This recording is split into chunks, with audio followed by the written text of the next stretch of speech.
Well, well, well, the Atlantic hit piece against Kash Patel suddenly makes a lot more sense. Yesterday, the DOJ, alongside the FBI, announced an 11-count indictment against the Southern Poverty Law Center, accusing the leftist organization of funneling $3 million to white supremacist groups that they claim they're fighting against. You cannot make this stuff up. This is the moment when Kash Patel made the announcement. What we're here today is to announce what the general just told you. The Southern Poverty Law Center, in a massive, sweeping indictment, has been charged with allegations of fraud and using the banking system to perpetrate that fraud. I just want to talk about a couple brief things here. The Southern Poverty Law Center themselves advertise to raise money to dismantle violent extremist groups for a period of at least a decade. They use their donor network to raise money to purportedly dismantle violent extremist groups. However, the SPLC, the Southern Poverty Law Center, used the money they raised from their donor network to actually pay the leadership of these very groups. I just want to say that again.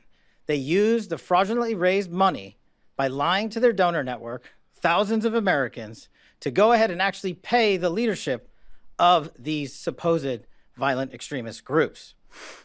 The groups, as the general laid out, include the Ku Klux Klan, the United Klans of America, Unite to Right, National Alliance, the National Socialist Movement, the Aryan Nation Motorcycle Club, and the National Socialist Party of America, and also the American Front. And the DOJ actually got more specific than that. Here are just some of the individual examples coming from this 11-count indictment. The SPLC is accused of paying a National Alliance affiliate over $1 million, an Aryan Nations affiliate over $300,000, and take a look at number 5 here, over $73,000 paid to former KKK members. Look, over the last decade, the SPLC, and it's been going on for more than a decade, but they've been accusing the Republican Party of being a racist party. They say that all these white supremacist groups are Republicans. They're part of the far radical extremist right. We've heard this language over the last few years. It's been a rallying point for the Democrats. And it turns out that this group, the SPLC, which claims to be fighting against white supremacy, is actually funding white supremacist groups. I mean, just talk about corruption from the highest level. This is the sort of corruption that has been undergirding and being funneled through the Democrat Party to further their radical agenda. It's just an absolute joke. Now, these allegations, they're not coming from acting Attorney General Todd Blanche or Kash Patel specifically. This actually came from grand jury indictments. This is Todd Blanche clearing the air here.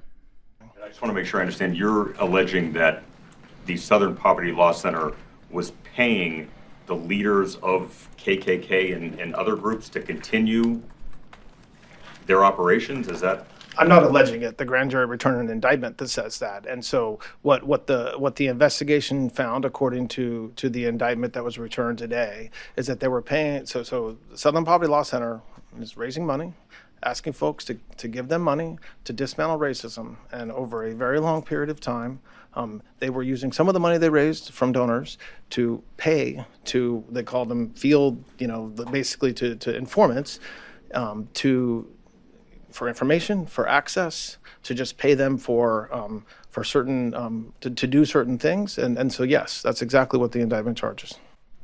And that right there is a key distinction. For those of you who are unaware, a grand jury is a jury of peers, anywhere from 16 to 23 individuals. Now, this is not the same as a conviction, right? But what they did was they took a look at all the evidence and they said, is there enough evidence? Is there enough probable cause or concern to say that this case should be brought forward? And so what they did, again, a jury of peers, anywhere from 16 to 23 people, looked at all the evidence and they said, hey, this is actually compelling and this case should be brought forward. It should be investigated. So it's not as if these are administration officials or Trump loyalists who are out to get the SPLC. No, this is a jury of peers, and that's why we have the legal system that we do.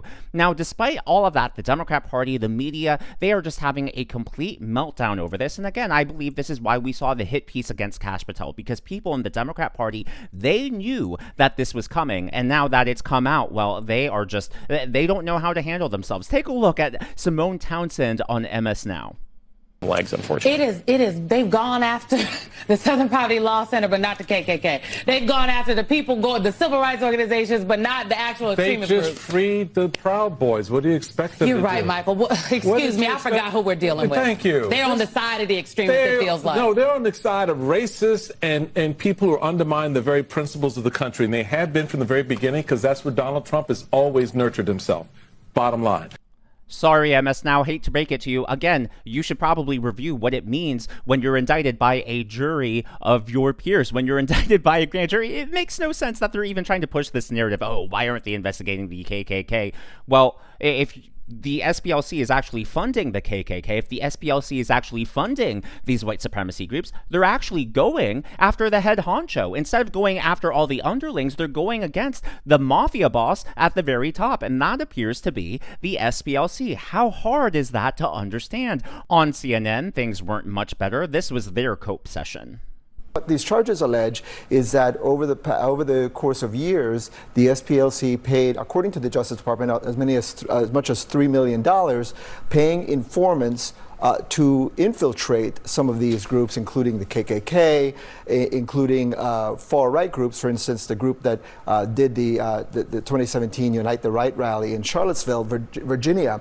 What the Justice Department says is that constitutes bank fraud, wire fraud, money laundering, and look, I'm not sure how well this case holds up, but what it tells you a lot about is really the bigger story of the Justice Department. Todd Blanche, the acting Attorney General, is under pressure to bring some of the cases to appease the president and his allies. And so you're seeing a lot of activity on things like this. Talk about cope. Talk about just being in total denial here. Of course, Todd Blanche is just the acting attorney general. He's the interim now that Pam Bondi has been kicked out of the DOJ. I mean, all of this, it's not as if he whipped up this case over the course of a few weeks. This sort of case, this sort of charge, these indictments, this is a case that takes months, if not years, to build. And we now know that the DOJ wanted to investigate this under Joe Biden, and it was actually Joe Biden's administration who put the kibosh on it. They shut it down. So the beginnings of this investigation didn't even begin under President Trump 1.0. It began during Joe Biden's term. He shut it down, and now that President Trump is back in power, he said, wait a minute, why did Joe Biden's DOJ start this? Why did they shut it down? Let's actually see this through to conclusion. And that's where this is happening. Now, because an investigation of this scale and scope takes so long, it naturally means that it's been in the pipeline for a while. So all of that just underscores my earlier theory. Was this the reason why The Atlantic decided to run that hit piece against Kash Patel? Did they see these indictments coming? Did they see what's coming down the pipeline and say, hey, we need to discredit Kash Patel now. We need to get in front of this. And if we discredit Kash Patel, it will discredit these allegations. It'll discredit these indictments. Of course, I don't have any hardcore evidence for that, but you just take a look at the coordination from the left, and it's not hard to see that this isn't that far-fetched of a theory. I mean, it was really a coordinated ambush, right? The Atlantic runs that hit piece, and then all of a sudden, Democrat leaders like Chuck Schumer go out there saying, oh, Kash Patel needs to step down now. He's illegitimate. He needs to step aside. We can't have a drunk. We can't have an alcoholic as the head of the FBI. It really was a coordinated attack on his character, and it's really clear to me that they just wanted to discredit him. And by the way, Dan Bongino, who worked firsthand with Kash Patel and worked firsthand on some of these investigations, actually gave us a hint yesterday, just hours before this announcement was made. Take a look. This is from Dan Bongino's show.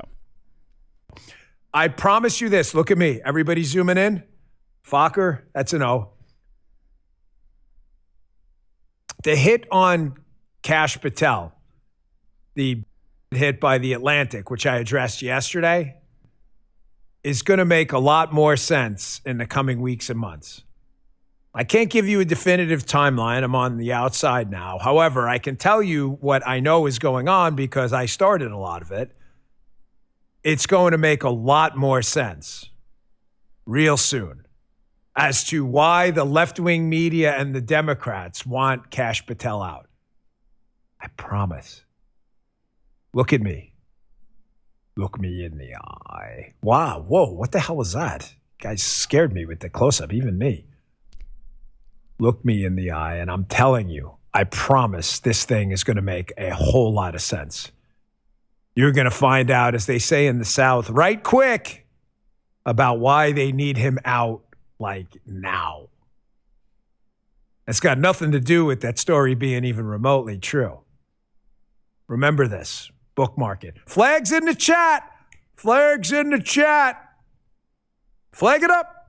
So Dan Bongino makes that announcement on his show, and then hours later, the DOJ alongside the FBI announces this 11-count indictment. I mean, the timing couldn't be more perfect here, but what's really telling is Dan Bongino didn't say in the next coming hours. He actually said in the coming weeks and months, you will see why they're going after Kash Patel. There's a big difference between a few hours and weeks and months. So that tells me there's even more stuff coming in the pipeline. There's so much that we don't know is coming that's coming. I mean, think about this. Before yesterday, how many of us even had the SPLC on our radar? We had no idea. There was no clue. There were no leaks that this sort of investigation was happening. Then boom, 11-count indictment from a grand jury. I mean, this means that there is so much more they must be working on. And let's not forget, Kash Patel just recently actually said, hey, we haven't forgotten about the 2020 election. I know people are impatient. I know people want to see action. They want to see something actually being done. And he said, mark my words, similar to Dan Bongino, mark my words, something is coming. Something is happening. So for Kash Patel to say that, for Dan Bongino to give us a timeline of a few weeks, a few months, I mean, this, who knows what else is in the pipeline here? Well, the media, they can't help themselves. So yesterday during this announcement, it was an acting Attorney General, Todd Blanche, Kash Patel. You would think that the media, when it's time for question and answers, that they would be asking questions about this indictment, right? You would probably ask a question of like, how long has this investigation been going on? Can you talk more about your sources? Can you talk about any of the banks involved? I mean, there are so many questions that any normal person, let alone a journalist, should be asking. But of course, the mainstream media is going to do what the mainstream media does, and that's pivot. They're going to distract from the main story. So instead of asking questions, instead of focusing their energy on this 11-count indictment, when it was time for Q&A, they decided to attack Kash Patel personally, and this is his response. We want to give you an opportunity to respond directly to the allegations in the Atlantic article that your unexplained absences created a national security risk. And beyond that, can you say definitively that you have not been intoxicated or absent during your tenure as FBI director? I can say unequivocally that I never listen to the fake news mafia. And as when they get louder, it just means I'm doing my job. This FBI director has been on the job twice as many days as every director before me. What that means is I've taken half as many days off as those before me. What that means is I've taken a third less vacation than those before me. I'm on the job. I'm the first one in. I'm the last one out. I'm like an everyday American who loves his country, loves the sport of hockey, and champions my friends when they raise a gold medal and invite me in to celebrate. I've never been intoxicated on the job, and that is why we filed a $250 million defamation lawsuit. And any one of you that wants to participate, bring it on. I'll see you in court. I mean, I have no issue with the media wanting to ask Kash Patel questions about that hit piece, right? You would think, hey, that's obviously a story that deserves a lot of follow-up. But in this setting, in this context, where it is a press conference about unsealing this 11-count indictment, the timing is just really suspect. They really just want to change the story. They want to pivot. They don't want to give any attention to this because all this story will do will expose how corrupt the Democrat Party is, expose how corrupt these leftist institutions and how they're actually funding the very things that they're fighting against. In fact, it turns out it's being alleged that money from the SPLC was funneled, was used to help fund the racist Unite the Right rally in Charlottesville. Remember the Charlottesville hoax when the media accused President Trump, there were very fine people on both sides? I mean, take a look at this from the indictment. F31 was a member of the online leadership chat group that planned the 2017 Unite the Right event in Charlottesville, Virginia, and attended the event at the direction of the SPLC. F37 made racist postings under the supervision of the SPLC and helped coordinate transportation to the event for several attendees. Between 2015 and 2023, the SPLC secretly paid F37 more than $270,000. I mean, that rally right there was the poster child of how the right was supposedly filled with white supremacists, how President Trump is supposedly a secret member of the KKK. Oh, President Trump is a white supremacist, and that's why these neo-Nazis are coming out marching. And it was Joe Biden himself who said that the Unite the Right rally was the only reason he decided to run for president in 2020 in the first place. I ran for president in 2020 because of what I saw in Charlottesville in August of 2017. Extremists coming out of the woods, carrying torches, their veins bulging from their necks, carrying Nazi swastikas, and chanting the same exact anti-Semitic bile that was heard in Germany in the early 30s. Neo-Nazis, white supremacists, the Ku Klux Klan, so emboldened by a president then in the White House that they saw as an ally. Ah, that was the talking point. Yeah, that's right. All these white supremacists coming out because they're emboldened by President Trump. Turns out, they actually came out, they were organized, they were funded by the SPLC, a leftist organization. Talk about corruption. Talk about, again, you cannot make this stuff up. By the way, Charlie Kirk himself actually warned us about the SPLC, writing in 2023, the SPLC is a hate group. As usual, Charlie Kirk was ahead of his time. And these new revelations, this new 11-count indictment actually really sheds astonishing light on something that Charlie Kirk said on Fox News. But before we get to that, I would like to acknowledge the members of today's Governor's Club. They are Jeremy 2001 Happy ×3, RL 1401 Bob, thank you, very generous of you, Lisa H, Anthony Loki, Jenny Rankin, Brittany, Cindy Nelson, and Dennis Nevin. Well, Charlie Kirk on Fox News with Laura Ingraham actually revealed that the SPLC has been behind several hit lists, and that Turning Point USA was put on a hit list, and that lone gunmen have actually been inspired by the SPLC. Again, talk about being ahead of its time. I don't know if this was prescient, if this was premonition, but really shed some new light on this clip. The Southern Poverty Law Center has now labeled, you're in the club with me, by the way, they've labeled Turning Point as a hate group. Yes, it's a coming surprise. From a hateful group like it's them. a surprise it took them so long to get us on the list. What took you so long, Charlie? Understand that they're literally putting high school chapters of ours on a hate group next to the KKK and next to neo-Nazi groups. And, I mean, we can laugh this off. There's an element to this. Remember that there was a shooter that went to the Family Research Council years ago, inspired by the SPLC list. This is them trying to make us basically surrender at Turning Point USA. We're going to do the opposite, and our students are only going to lean in even more. But they can't debate us on our ideas. They cannot have dialogue. They cannot actually go onto the merits of why they are right or why we might be wrong. Instead, they must smear us with the age-old one-liner that you are a racist or that you are a hater. And they're finally realizing the power of Turning Point USA, which is why they put us on this list. Well, when you're effective, you're a threat, right? That's so right. They call me. It's just crazy how things that were once considered conspiracy theories are increasingly being proven true. As always, though, all of this is just my analysis and commentary. That's what's happening in the world of politics from my point of view, and I would love to hear from you. So, does this 11-count indictment change your perspective of the DOJ and the FBI? I know many of you are happy with the DOJ and the FBI, but there's also a large group of people who are unhappy, right? There were people who were unhappy with Pam Bondi. That's why she's gone. There are also people similarly doubtful about the progress and the work that Kash Patel is doing. Now, seeing this indictment come forward, something that none of us saw coming, it was secretly in the pipeline, then boom, and now we're being told that there's even more in the pipeline. Does this give you more faith, give you more trust in Kash Patel's FBI, in the DOJ, or are you still skeptical, or no effect at all? Let me know your thoughts. Like, how does this change your approval rating, I guess, of the DOJ and the FBI specifically? Let me know in your comments. If you haven't already, please be sure to leave me a thumbs up. I know it's a simple thing to ask for, but it really does help me reach more viewers like you in the algorithm. Be sure to smash that subscribe button and to check out one of these videos.